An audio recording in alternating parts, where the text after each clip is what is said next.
Good morning. Sorry about that. Good morning, good morning, good morning. Greetings. It is Thursday, May 22nd.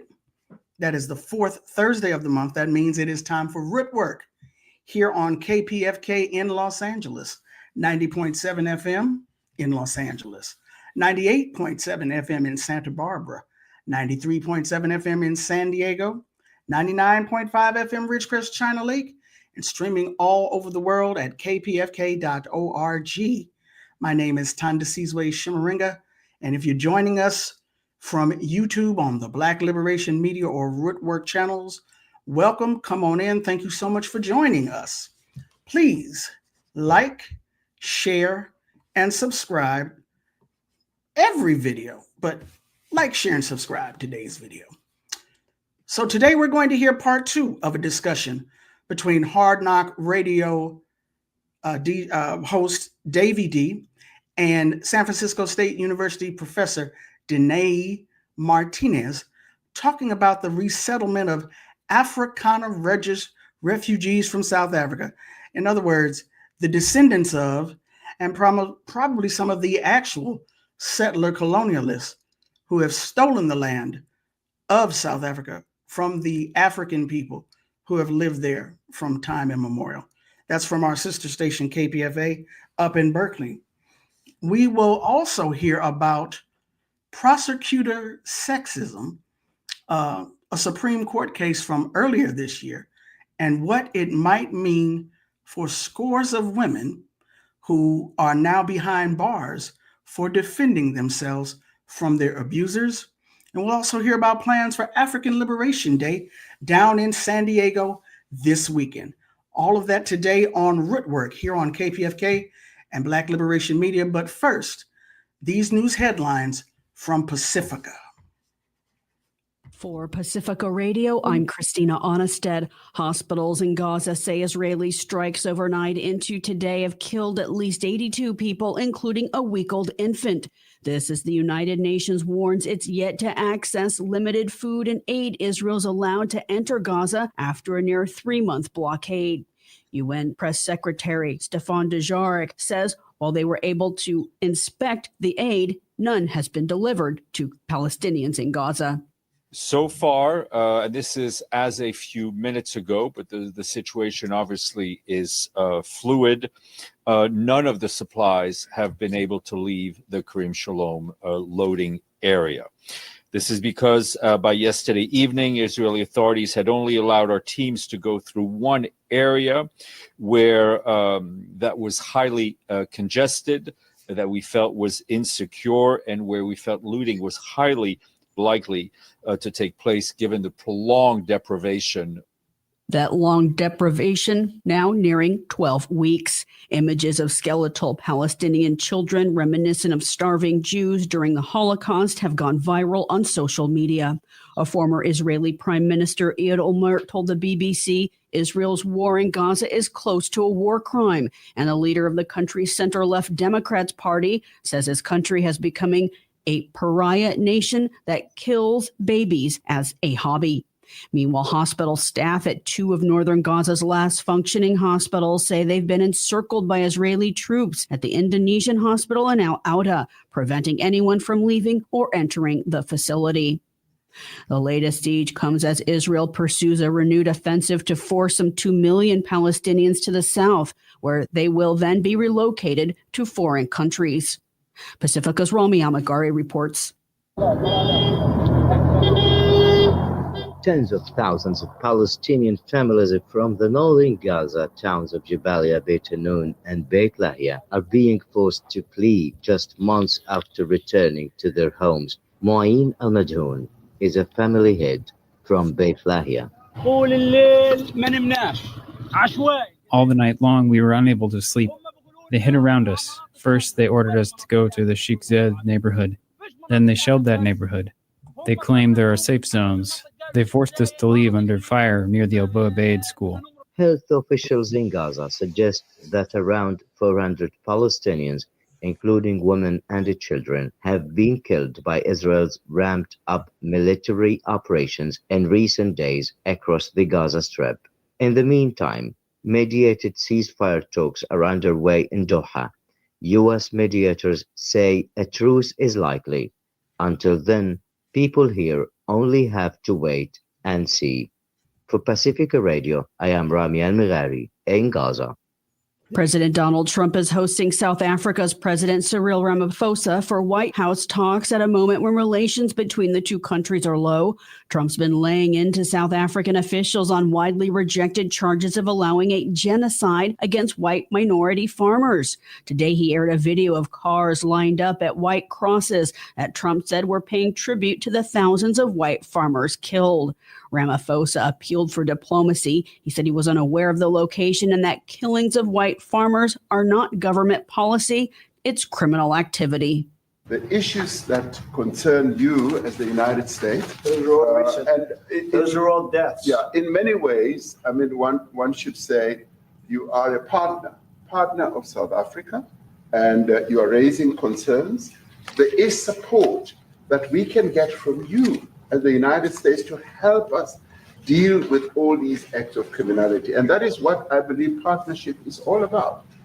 South African President Cyril Ramaphosa. Marathon hearings all night long in the House as the GOP's grinding out last-minute deal-making to shore up wavering party support for President Trump's One Big Beautiful Bill Act, a multi-trillion-dollar tax breaks package that would slash Medicaid benefits for as many as 13 million Americans before Memorial Day weekend. They're using procedures that could enable approval without a single Democratic vote as soon as today. After hardline conservatives said they would oppose the legislation, even after President Donald Trump met with them Tuesday, conservatives with the House Freedom Caucus now say they'll support the legislation as long as it includes slashing energy credits for green energy. Democrats are united in opposition. Here's California's Congressman Pete Aguilar. In the dead of night, House Republicans are working to ram through their agenda to kick millions of Americans off of health insurance and to take food assistance from families who need it most. Hardline conservative approval now means the budget is likely to pass. A federal judge ruled late Tuesday U.S. officials must retain custody and control of migrants the Trump administration deported to South Sudan in case he orders their removals were unlawful. District Judge Brian Murphy in Massachusetts ordered an emergency hearing today after attorneys for immigrants said in court documents up to a dozen migrants from several countries, including Myanmar and Vietnam, were deported to the African nation. Meanwhile, at a Senate Homeland Security Committee, Homeland Security Secretary Kristi Noem faced a tough question from Democrat Maggie Hassan over the Trump administration's floating of the idea of suspending habeas corpus to deport Americans. Habeas corpus ensures due process before arrest and deportation. Legislation to axe taxes on tips for service workers is making its way through Congress. Edward Gonzalez reports. The Senate has passed a bipartisan bill to eliminate federal taxes on tips, one of Trump's campaign promises. Democratic Senator Jackie Rosen says that will help ease pressures on many tipped workers in her home state. Nevada has more tipped workers per capita than any other state.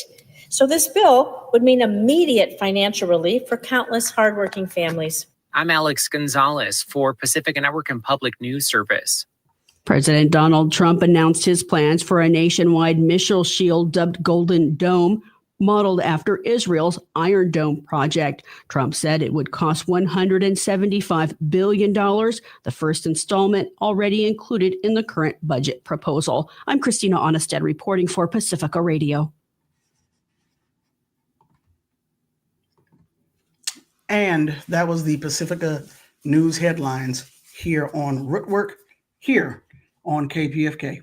So first up, we're going to go to part 2 of an interview conducted on Hard Knock Radio on our sister station, KPFA in Berkeley. And it is with Danae Martinez, a professor of African American Studies or Black Studies at San Francisco State University, who did undergraduate work in South Africa. She's talking with Davey about the quote unquote so-called, I'm trying to say this with a straight face, the so-called white refugees from South Africa who Donald Trump is charging genocide has been waged against them. This part of the interview talks about some of the conditions, the actual conditions within South Africa for Blacks and whites. Somewhere in here, somewhere in here, somewhere in here, it is here. I am going to find it. Somewhere in here. If you are just now watching the show, if you are just now, if this is your first go round, if this is not your first go round, then you know it ain't a Rootwork show without technical difficulties. I'm just putting that out there. But this should do it. Let's see.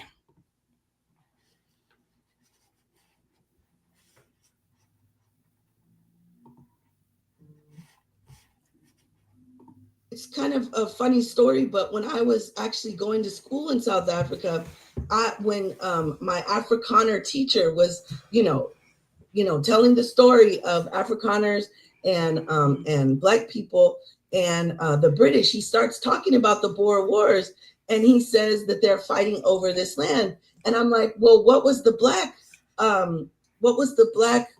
perspective? And he said they didn't have a perspective. This is in 2008 while I'm going to school at a South African university, right?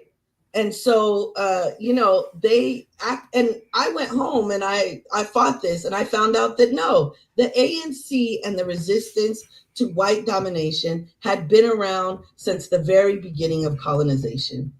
And so that just wasn't true.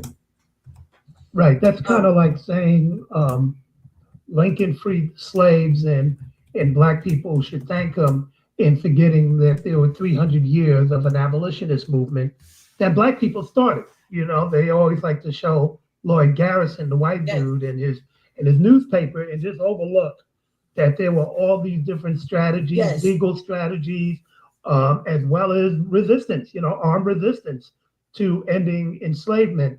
And so, that kind of sleight of hand and rewriting of history is something that sadly seems to be a global phenomenon when it comes to these matters. If it's happening here, it's happening there. Yes. And let me just say that their white supremacist movements are looking at white supremacist movements all over the world. And our white supremacist movements are looking at theirs. Dylan Roof, right? He had the flag of South Africa and Rhodesia that he was showing on his social media before he went into that church and killed all those Black people. So yes, there is a global white supremacist movement that has supported South Africa being where they are, including our own presidents, including Reagan. Right. Ronald Reagan with his constructive engagement position. I remember that. Yes, absolutely. So whiteness has descended upon South Africa for quite a long time. But with that, then I think it's good that I talk about the anti-apartheid movement, right? Mm-hmm. That was big here in the United States, but all over the world, really. And I would say that the anti-apartheid movement was ingenious in so many ways, right? One is that a lot of the exiles, so as apartheid starts to happen, let me start there. As apartheid starts to happen, one of the things that it does, it's eerily similar to what we're seeing today here in the United States. But, as they start doing what they're doing, they're making it so that people can't even play, say, the trumpet against the white apartheid government. So people like Hugh Masekela and Miriam Makeba are basically exiled from South Africa and have to leave in order to not be tortured, killed, put in jail for the rest of their lives. And with that comes a lot of exiles, right? And so those exiles go all over the world and tell everybody about what's going on in Africa or what's going on in South Africa. But also within the country, people are fighting as well. And people are even sneaking out to different countries in the middle of the night, and I'm talking children all the way up to women and men are sneaking out in the middle of the night in order to get guerrilla warfare, training in order to come back and take South Africa, the South African land back. Okay. And in that process, I just want to say, even for Black South African organizations, land is a major issue of contention. What a lot of people don't know is the ANC was never really a radical organization, right? They believed in non-racialism, meaning that, Africa's, and all they really wanted was to be able to vote and that kind of stuff, right? But and they started doing some really great things, right? They were creating the South African Freedom Charter, which they went around. The ANC sent around 50,000 volunteers into townships and the countryside to collect their freedom demands, right, from the people of South Africa. And what they wanted was to find out what Black South Africans basically wanted, or also, was this during apartheid or after? Yes, this is during apartheid in 1955. Wow. So those type of activities, yes, could, any sort of resistance, yes, usually got you sent to jail and you were tortured, right? Not just, or massacred. Massacred, yeah. One of the things that happened was the Sharpsville massacre, where people were burning those passbooks I was talking about. They were burning them, saying we shouldn't have to have basically a passport in our own country. And the police came in and just massacred them with bullets for a non-violent protest, right? So by the time that happens, there's already been this South African Freedom Charter that gets made by asking the people what they wanted. And basically what they said is they wanted land to be given to all landless peoples, right? That was point number one. Point number two, they wanted living wages and shorter hours of work. Point number three, they wanted free and compulsory education. Sounds reasonable to me when all your land has been taken and you're only, most of the time you're jobless, right? And if you do have a job, you're working at crazy hours, having to transport 2 hours to white areas in order to do work for them, right? Right. But out of that, they were basically saying, look, the land should be given to everyone. In terms of let white land, a lot of the ANC was also saying, well, maybe the white land should stay with white people, right? But the PAC, right, the Pan-African Congress, broke off of the ANC because of all their non-racialism. And their main issue was that the land should belong to Black people, the people who inhabited it from the beginning, and should be given back to them so that they can then, benefit from it economically. And so that's why a whole nother group called the PAC formed. And so just about every major thing that has happened in South Africa has happened around land. If you're just tuning in, we're getting a history lesson this afternoon, as well as perspective on this development with Afrikaners being deemed refugees and being invited to come to the U.S. As we're seeing hundreds and thousands of people being deported and banned from this country of people who have a darker hue.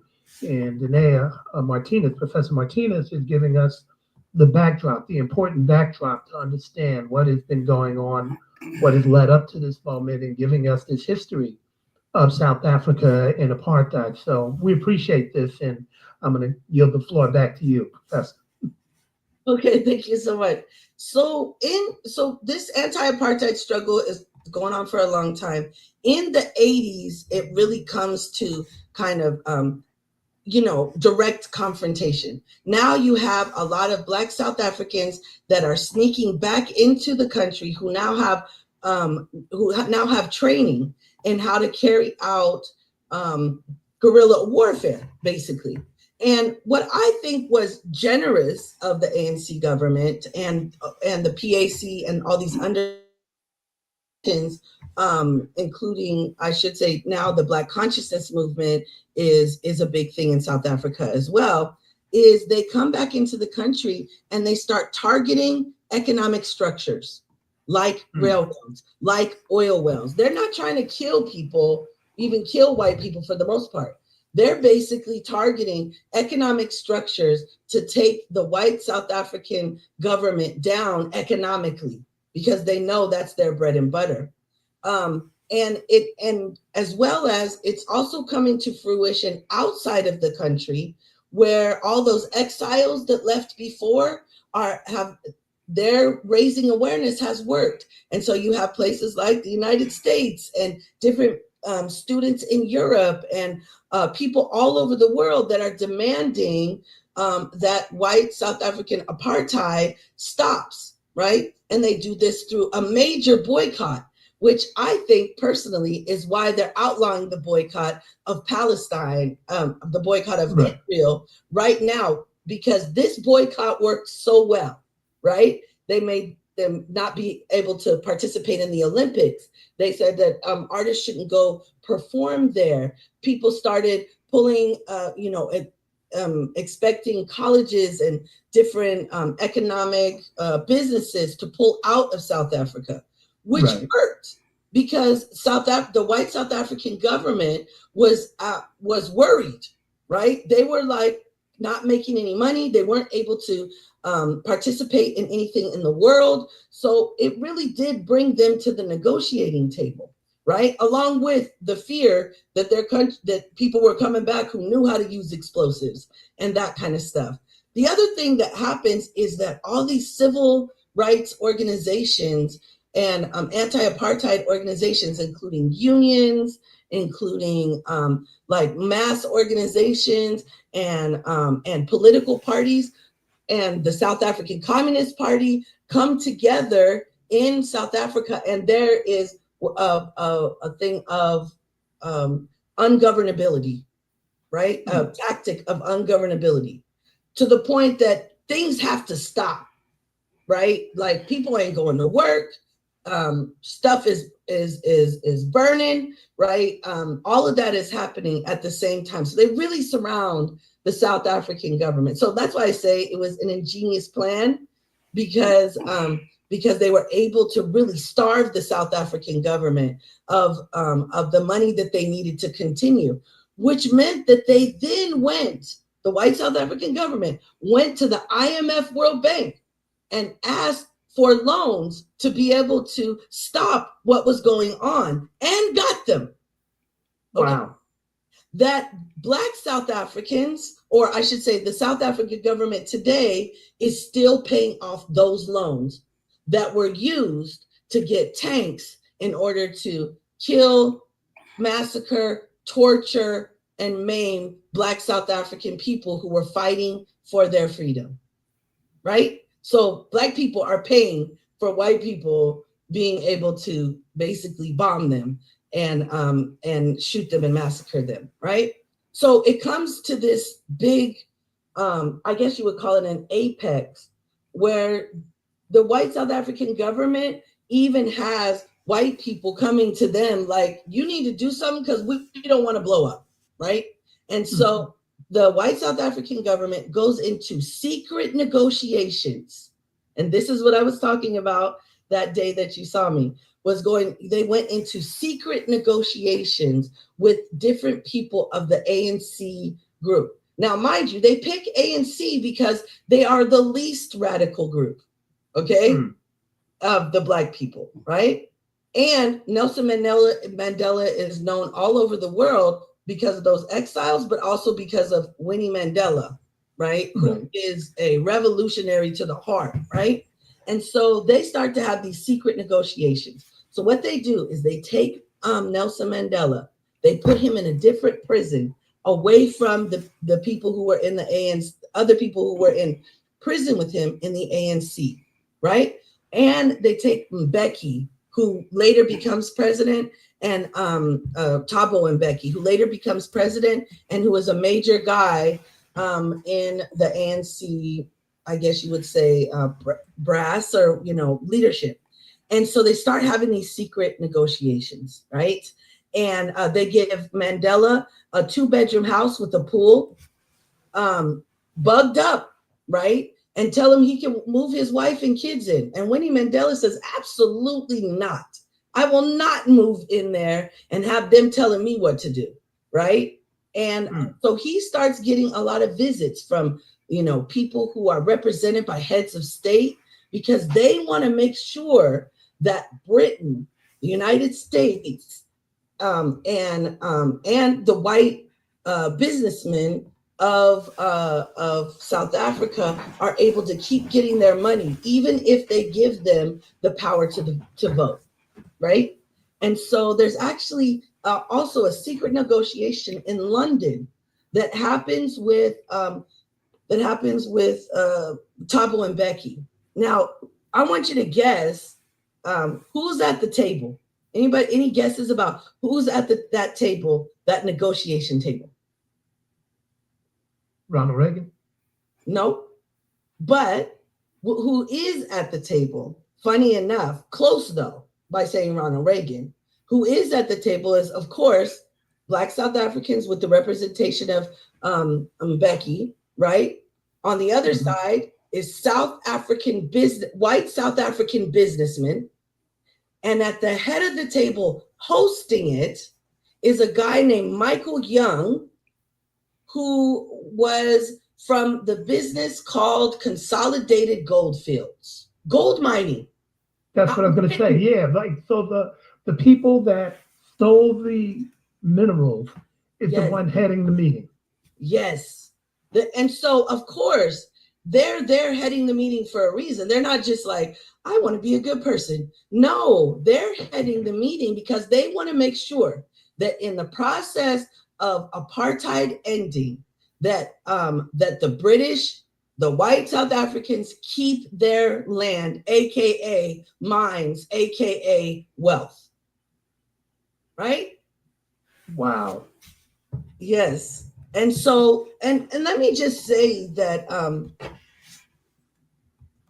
I'm not gonna fully blame those people, Black people who came to the table, right? Like Mandela and Mbeki, right? You're talking about they've lost family members, they've lost everything. Mandela has been in jail for 25 years, and he didn't go in as a young man. I think he was like 45. So dude's like 60 something, getting sick. His child has died while everything's happening.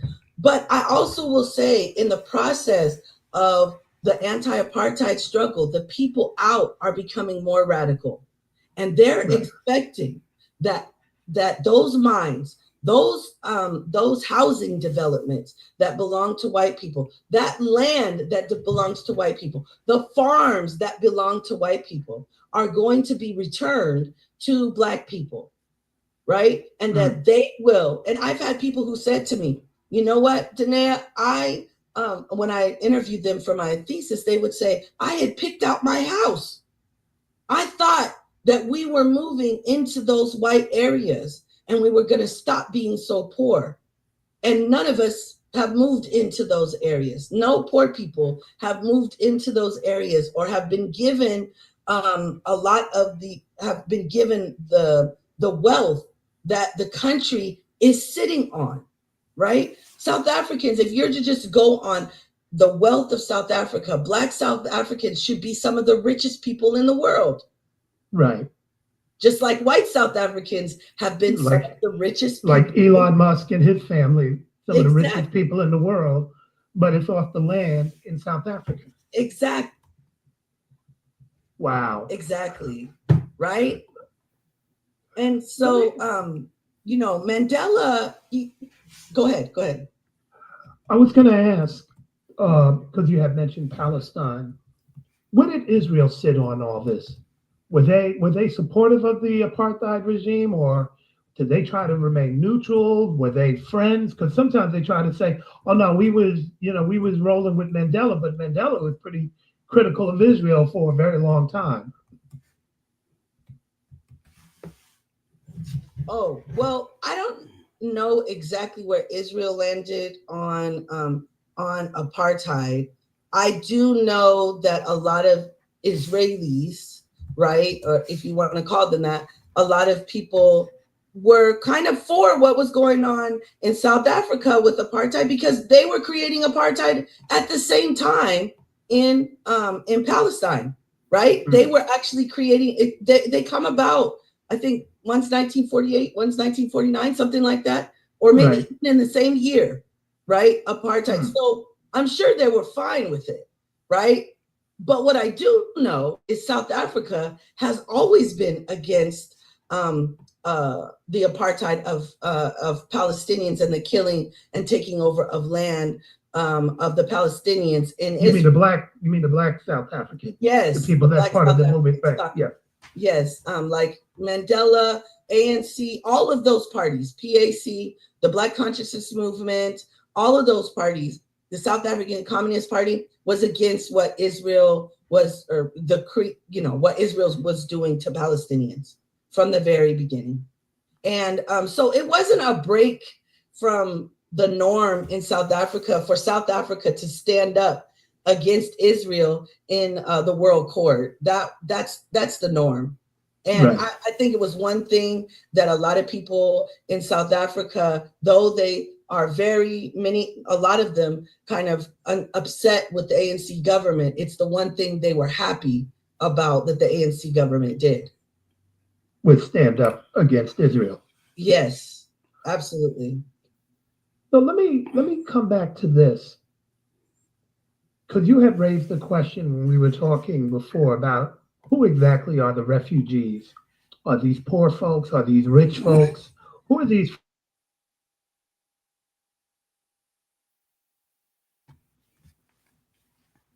Okay. Yes, I wonder who these Afrikaners are.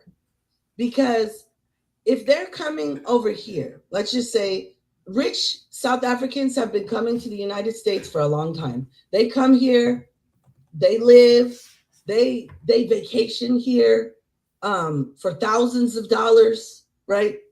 They've been coming here. So I'm wondering who exactly are these people? Also, the farmers, no land has been really taken from them yet. So it's not like there's a whole bunch of farmers who are fleeing because their land has been taken. That hasn't really happened, right? So I do wonder, who are these people? And I think who they are will tell us a lot about what's going on there.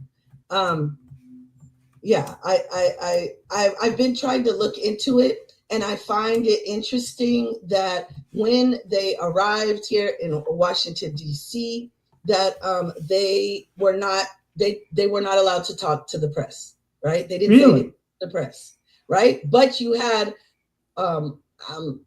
American people who talk to the press and welcome them and act like, they're fleeing from and are refugees. They are not refugees. There was no refugee camps in South Africa.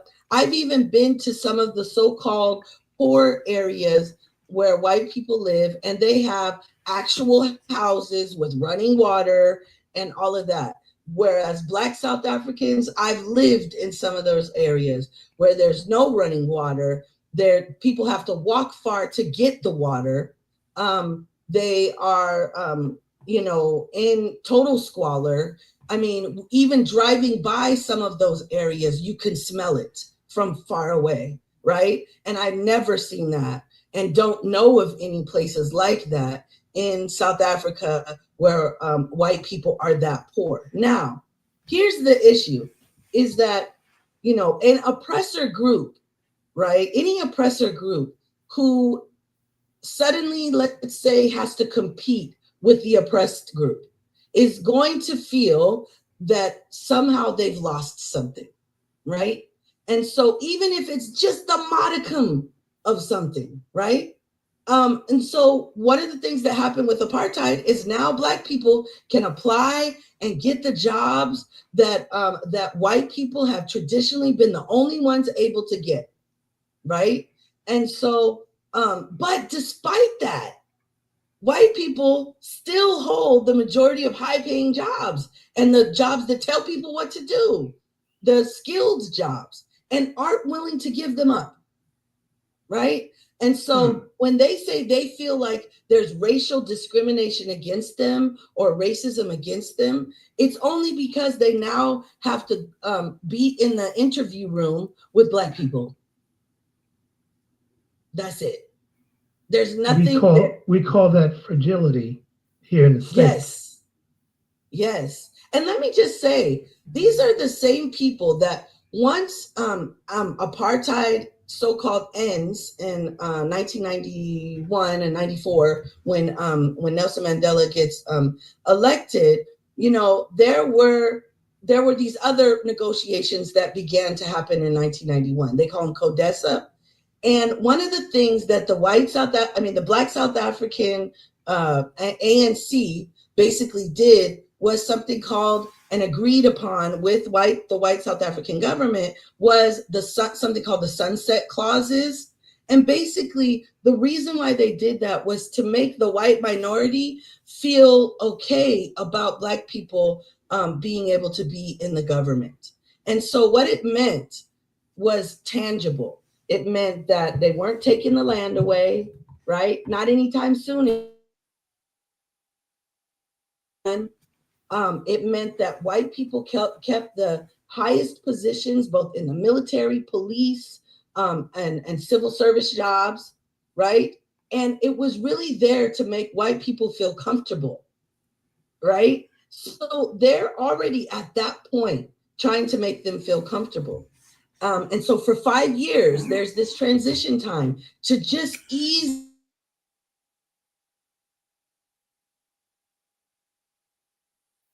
or suffering, right? And then when they start to talk about land again, they have this program called the willing buyer, willing seller framework, right? Where they say, look, we're just asking white South African landholders to sell their land. And would that kind of be like eminent domain in a way? No. Yes. I mean, you know, you come in, yeah, we want to build a skyscraper, you know, in West Oakland. So we ask all the houses, we'll give you market share. I guess it's not willing because the eminent domain, they actually just will say, yeah, that's what I was going to say. Yeah. Okay. That's what I was going to say. That's the only difference is they were right, to sell their land. And even though they had the majority of the land, they weren't giving that up. They said, no, they know how much that land is worth. So they were basically not wanting to give up the land, or they would say that anything that was offered to them was not enough. And so for the most part, that program didn't work. So the thing is, Black people over time are getting angrier and angrier because they are still working unskilled labor. They're not able to get into colleges a lot. They're not able to or to be major players in the education system. They're still in Bantu education classrooms where, you know, the education system is very apartheid.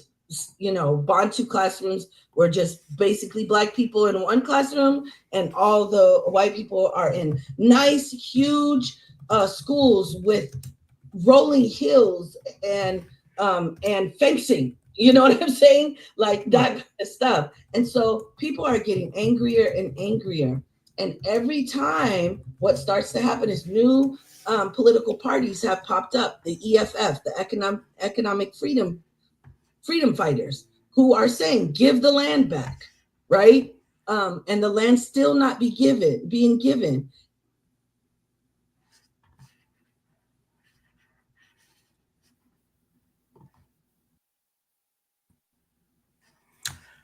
That was part 2 of an interview with Danae Martinez and Davey D of Hard Knock Radio on KPFA in Berkeley. You are listening to Rootwork here on KPFK in Los Angeles, 90.7 FM here and 98.7 FM in Santa Barbara. We are going to speak now with Mwezi Odom of the African People's Socialist Party. I want to ensure that I get this interview up in time, and in the remaining time, we will talk about prosecutor sexism if we have enough time available. But right now, we're going to talk with Mwezi Odom regarding African Liberation Day, some of its history, and what will be happening this weekend with various celebrations.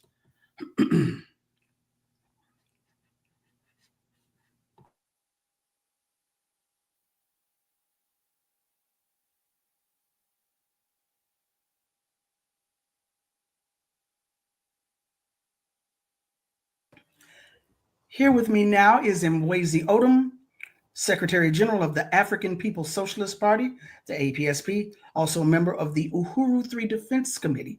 Thank you so much, Mwezi, for being on Rootwork today.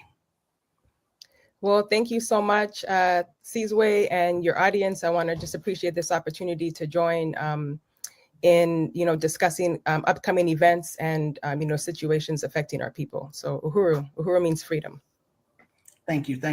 Now, the APSP is going to be sponsoring, participating in, encouraging people to San Diego this weekend for its celebration of African Liberation Day. That's going to be in Balboa Park in San Diego. Our signal area, of course, does carry into the San Diego area. Please tell our listeners and our viewers, what can they expect in San Diego at African Liberation Day? Great. Well, again, thank you for this opportunity to speak about this event.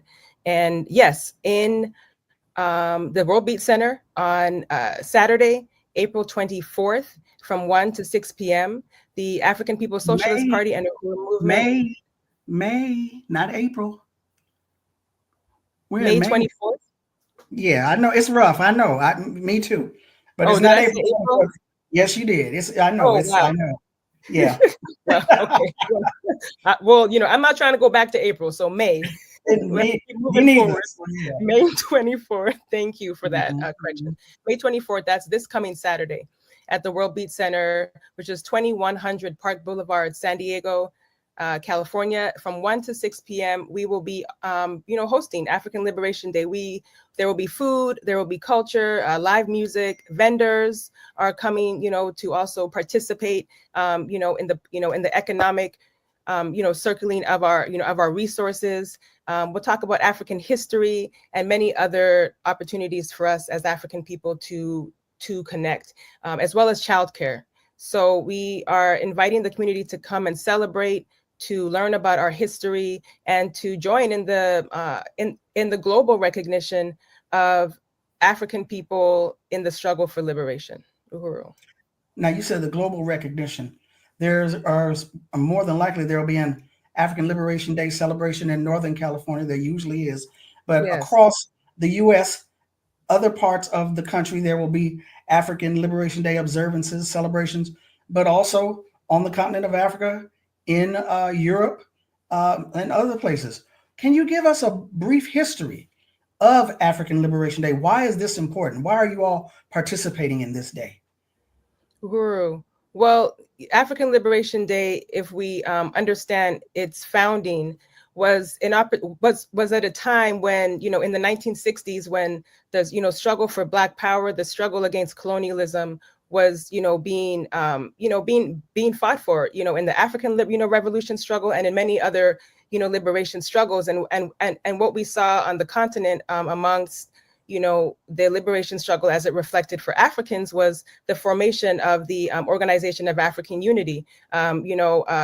Leaders in the movement, Kwame Nkrumah, and many others who we saw defeated during this period were leading a struggle of uniting Africa and African people, similar to Marcus Garvey. Africa for Africans at home and abroad. And what we saw later on, just a little over a decade, or close to a decade later, was in 1972. African Liberation Day being held here, where Africans are domestically colonized in the belly of the beast. And so what we recognize is that, that was also a a symbolic moment, but not only symbolic, but a real, clear understanding about that the struggle for African people, whether we are on the continent or around the world, is one that is our responsibility. And so this was also May 25th, 1972, was when the African People's Socialist Party also adopted, it's chose its founding to be symbolized on that day, May 25th, 1972, as a recognition of the U.S. front of the African Revolution.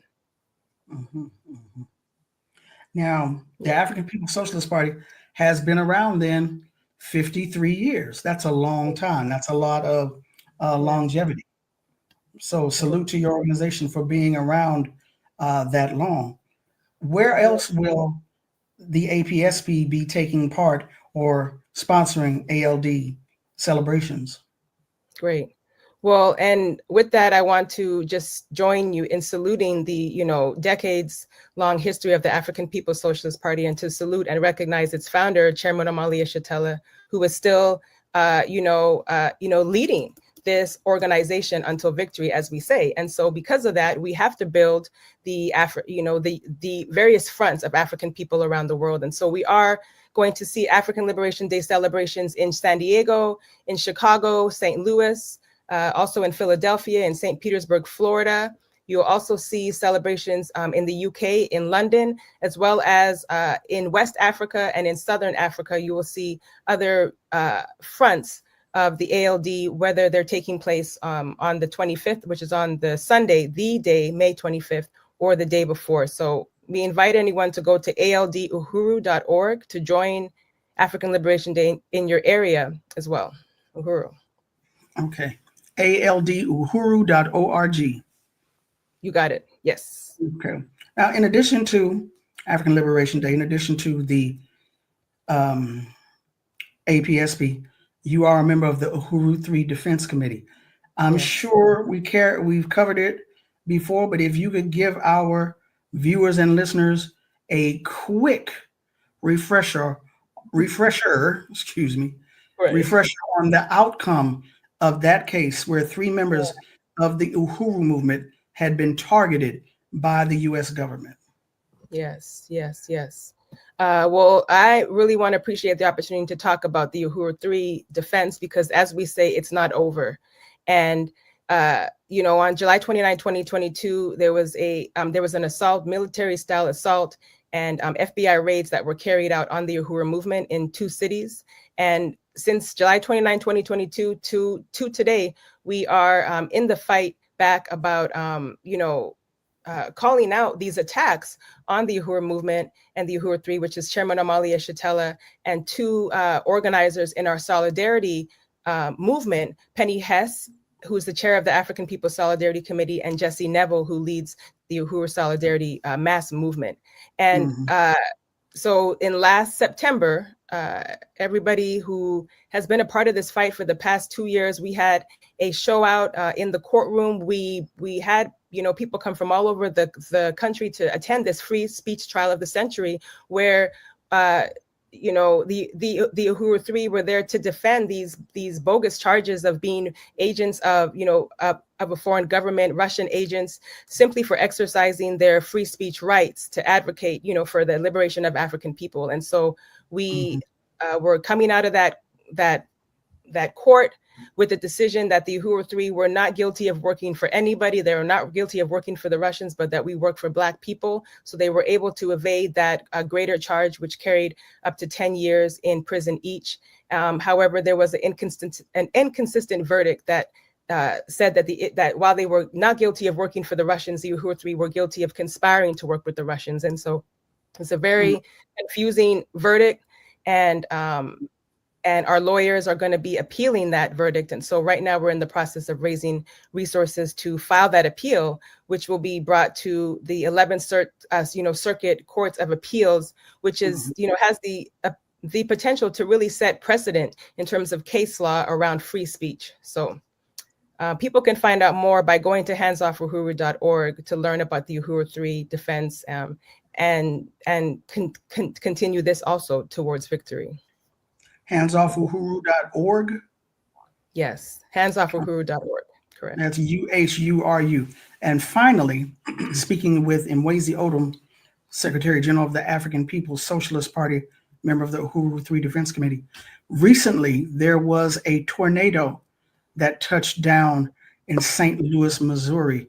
My understanding is that the siren warning system was not working, did not do its job, did not let people know the tornado was coming.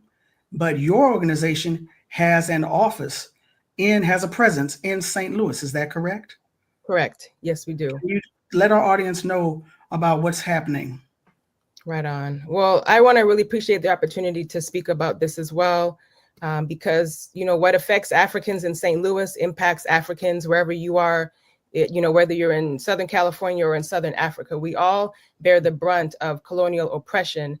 And whether it's a natural disaster or, clear intent by the colonial state and institutions that oppress us to, whether it's natural or it's, part of this, systemic violence, we experience, the worst conditions. And in North St. Louis, it is no different. We are, the Uhuru movement can be found, and the Uhuru House can be found at 4101 West Florissant. This is in the North Side community of St. Louis, where, we see African people that make less than $5 a day, where you see African children, having to grow up with, generations of, benign neglect, something that the, city has, understood that it is part of their best interest to neglect the Black community. And so what is known as maybe a food desert is, as the chairman describes, a power desert. And so what we are doing is bringing power back to North St. Louis, and literally the power, because what this hurricane did was to,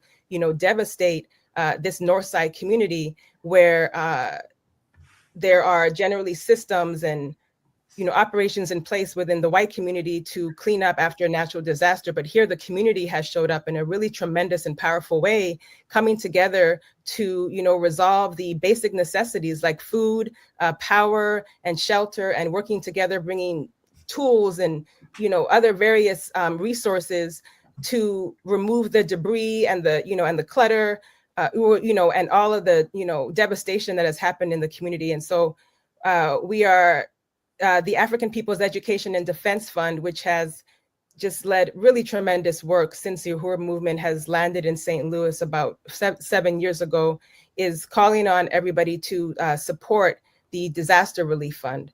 If you go to blackpowerblueprint.org/Northside Disaster Fund, that's all one word, Northside Disaster Fund, you can contribute to helping to get water and non-perishable items and other materials needed to support the African community, the Black community, recover from this devastation, because we say here that the people have come together to do what the government won't do.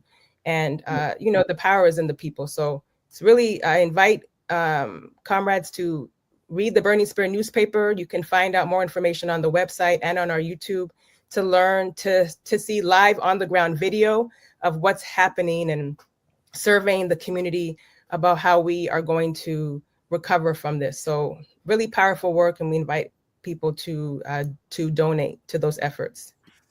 So that's burningspear.com. Yes. Blackpowerblueprint.org, is it? Correct. Okay. And they can get more information on the work of the African People's Socialist Party, African Liberation Day coming up, support for the Uhuru 3, and also support for what is happening, the cleanup efforts going on right now in St. Louis, Missouri. Uhuru. Yes. Okay. And Mwezi Odom, thank you so much for your time. Thank you for your example, and thank you for being on Rootwork today. Uhuru, and want to salute you too for your work and just the important role that media plays in this fight back. So thank you, sis Uhuru. No problem. And you are welcome back anytime. Right on. Okay. You take care. You too. Thank you.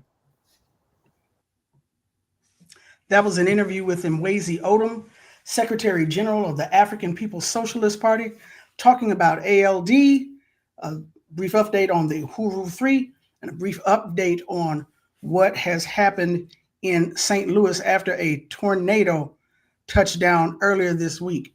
So we've got about 2 minutes left. That is not enough time for me to talk about prosecutor sexism, but I want to at least get to this. I've been playing email tag with the author, Professor Sandra Babcock, professor of law in New York. She wrote an article in The Appeal, appeal.org. And if you are viewing us on YouTube, I've put the link to the article in the show description. I've got it on the screen now. Before we get up out of here, Supreme Court decision on prosecutor sexism could give women new trials. In January, the U.S. Supreme Court said Brenda Andrew, who was convicted of killing her husband in 2004, should possibly get a new trial after prosecutors sex shamed her. I'm going to read real quick from the Supreme Court decision. It states an Oklahoma jury convicted Brenda Andrew of murdering her husband, Rob Andrew, and sentenced her to death. The state spent significant time at trial introducing evidence about Andrew's sex life and about her failings as a mother and wife, much of which it later conceded was irrelevant. In a federal habeas petition, Andrew argued that this evidence had been so prejudicial as to violate the Due Process Clause. The Court of Appeals rejected that claim because it thought no holding of this court established a general rule that the erroneous admission of prejudicial evidence could violate due process. That was wrong. Now, again, I've been attempting to get an interview with the author of this piece, Sandra Babcock. The Supreme Court ruling came out in January. This article was in March of this year on a website called The Appeal, theappeal.org. It is, the link to the article is in the show description, and it talks about the fact that this case could set precedent for scores of women across the U.S., specifically also including here in California. So unfortunately, can't get into the entire article for those who are listening on radio, but I have put the link in the show description. I've put it in the, the comments and the chat, and it will be in the show description also. That is theappeal.org for you listeners, and you can go to that website and look up the author's name, Sandra Babcock. All right, it's about that time. Got to get up out of here. Many thanks to Hard Knock Radio, Davey D and Danae Martinez. Thanks to Mwezi Odom of the African People's Socialist Party. Thanks to Will on the boards at KPFK. And many thanks to you for listening and watching. Until next time, my name is Tandasizwe Shimarenga. Thank you so much for being a part of Rootwork today. You all take care now. Peace.